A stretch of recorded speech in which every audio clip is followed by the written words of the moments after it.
Hi, and welcome to PMPLounge.com. Today we are going over a topic called Performance Measurement Baseline. Now, you're definitely going to come across this term in your PMP studies. So, let's dive into it and try to understand what exactly is PMB, which is just the short form of the Performance Measurement Baseline, that is. All right. First up, why is this important? As always, this has been our favorite question before we discuss any of the PMP topics. Why exactly is this important? Why should you be studying and uh, devoting some time for PMB? Well, first up, in the real world, it is important to measure the performance of the project, the project manager, and the project team. So, you're doing a project, it's a 6 months long project. 2 months later, if somebody comes up to you and asks you, hey, how was the project going? What are you supposed to say? If you don't have any measuring stick, you will not be able to say how the project is going. So, at each point of time, there is something that the project manager needs to do and needs to verify. There are certain benchmarks against which the project manager will verify where the project currently is. That, my friend, is the PMB, by the way. Okay, so project manager, project team, everything needs to be measured.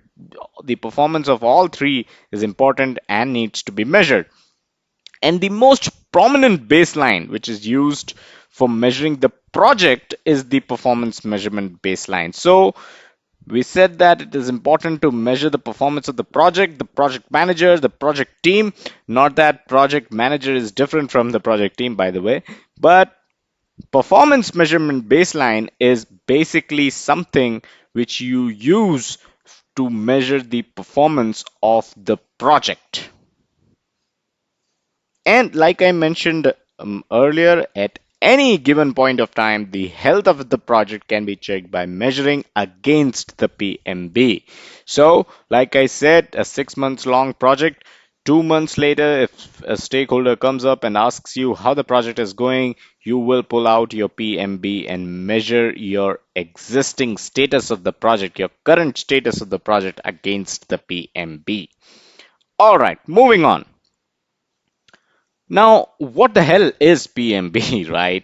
So, the triple constraints, which are, of course, the time, cost, and scope, which you already know by now, all have a baseline, which is a part of the project management plan. So, there is a time, uh, when it comes to time, we call it the schedule baseline. So, basically, there's a schedule baseline, there is a cost baseline, and there is a scope baseline.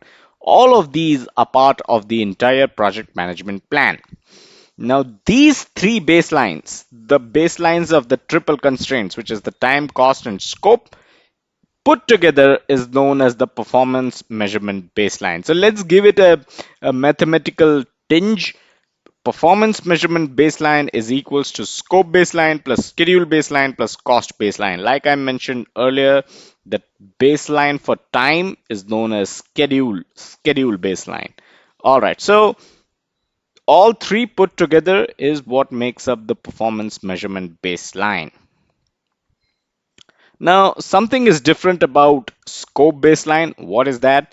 So, while schedule and cost baselines are just the final versions of the agreed upon schedule and cost, scope baseline is different. So, scope is a bit different from schedule and cost. What is different in scope? This is what is different. So, scope baseline is basically project scope statement. So there is a project scope statement. There is a work breakdown structure. And then to understand that work breakdown structure, there is a work breakdown structure dictionary, also known as WBS dictionary. So these three items together form the scope baseline. So while schedule and cost baseline will be a single document, let's say, but scope baseline will comprise of three different documents: project scope statement, work breakdown structure, and WBS dictionary. So that is how scope baseline is a bit different.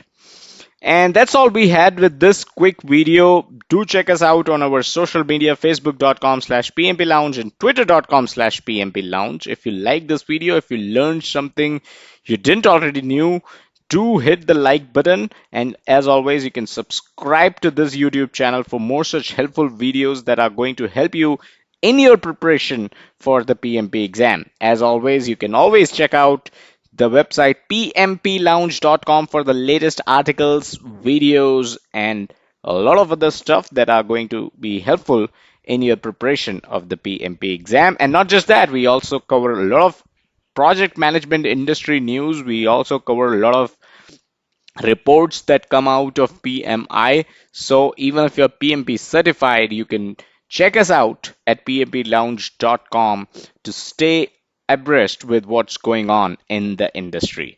Thank you.